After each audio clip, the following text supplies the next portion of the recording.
ఈ రోజు doctor BR Ambedkar Konaseema జిల్లాలో ఉన్నటువంటి ముఖ్య నాయకులు అదే విధంగా వైఎస్ఆర్ కాంగ్రెస్ పార్టీకి సంబంధించినటువంటి శ్రేణులు కలిపి ఈ ప్రెస్ మీట్ ఏర్పాటు చేయడం జరిగింది. ఈ ప్రెస్ మీట్ యొక్క ముఖ్య ఉద్దేశం ఏదైతే మరి ధాన్యం మరి రైతులందరూ కూడా పండించినటువంటి ధాన్యం కళ్ళల్లో ఉండిపోయి తడిచిపోతున్నా ఈ ప్రభుత్వం ముద్దు నిద్ర వేరట్లేదు. కాబట్టి ఇప్పటికే తడిచిన ధాన్యం కొనాలని అలాగే మూసివేసినటువంటి ధాన్యం కొనుగోలు కేంద్రాలని మళ్లీ ఇమీడియట్ గా పునఃప్రారంభించాలి అని మేము డిమాండ్ చేస్తూ ఉన్నాం. ఏదైతే ఈ రాష్ట్రంలో అమరావతి పునఃప్రారంభం పేరిట చేస్తున్న అవినీతిని పక్కన పెట్టి ఈ రాష్ట్రంలో అవినీతి పేరుతో చేస్తున్నటువంటి అమరావతిని పక్కన పెట్టి ముందు ఇమీడియట్ గా అంబేద్కర్ కోనసీమ జిల్లాలో 6 లక్షల మెట్రిక్ టన్నుల ధాన్యం పండితే కేవలం 1,34,000 కూడా పండించకుండా ధాన్యం కొనుగోలు చేయకుండా రైతులకి 1,724 రూపాయలు రావాల్సినటువంటి తరుణంలో ఇవాళ దళారులతో ఈ ప్రభుత్వం కొమ్ము కాయడం వల్ల దళారులతో కొమ్మక్కవడం వల్ల కేవలం 1,300, 1,400కి మరి రైతులంతా కూడా వారి ధాన్యాన్ని తెగ నమ్ముకునే కార్యక్రమం జరుగుతోంది. దీని మీద వైఎస్ఆర్ కాంగ్రెస్ పార్టీ నుంచి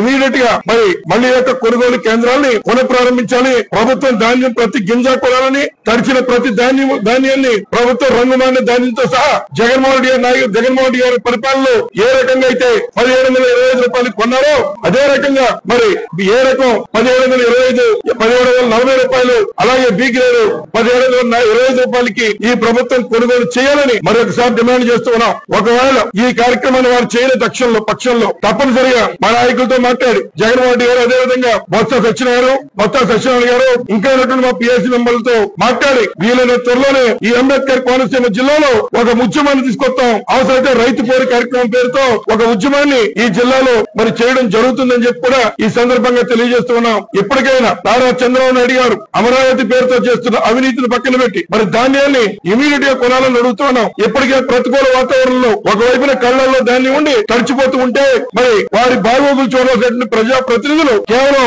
అమరావతి వెళ్లి పండుగలు చేసుకుంటూ ఉన్నారు. కాబట్టి ఇప్పటికైనా రైతులకు ధాన్యాన్ని కొనాలని కోరుతున్నాం. అలాగే ఆఖరిగా చెప్పే మాట ఏదైతే ప్రతి సంవత్సరం ధాన్యం కొనుగోలు జరుగుతుంది కానీ విపరీతమైన వివక్ష ఈ రోజు అంబేద్కర్ కోనసీమ జిల్లాలో చూపిస్తున్నారు. ఏదైతే పక్క జిల్లా అయినటువంటి మరి పశ్చిమ గోదావరి జిల్లాలో 7,50,000 మెట్రిక్ టన్నులు పండితే అందులో మేము 6 లక్షలు టార్గెట్ ఇస్తామని చెప్పి అంత అక్కడ కూడా కొనలేదు. కేవలం 3,50,000తో కొన్నారు. కానీ అంబేద్కర్ కోనసీమ జిల్లాలో 6,10,000 మెట్రిక్ టన్నులు పండుతుందని చెప్పి అగ్రికల్చర్ డిపార్ట్మెంట్ వారు ఇస్తే అందులో 30% మరి డొమెస్టిక్ యూజ్ కి పక్కన పెడితే మిగిలినటువంటిది మరి 5,80,000 అది జాయింట్ కలెక్టర్ గారు కూడా చెప్పారు. దానిలో కేవలం 2 లక్షల టార్గెట్ అని చెప్పి రైతుల్ని మోసం చేసి కేవలం 24% మరి కొని మిగిలినటువంటి కేంద్రాలన్నీ కూడా ధాన్యం కేంద్రాలన్నీ మూతవేశారు. ఇవాళ ధాన్యం కేంద్రాలు మూగబోయాయి. అలాగే జాయింట్ కలెక్టర్ గారు కానీ ఇంకా వారు ఇచ్చిన టోల్ ఫ్రీ నెంబర్లకి మరి ఎవరైతే రైతులు మరి ఫోన్ చేస్తున్నారో వారు కూడా సరైన సమాధానం చెప్పకుండా ఈ యొక్క మరి విపత్కర పరిస్థితుల్లో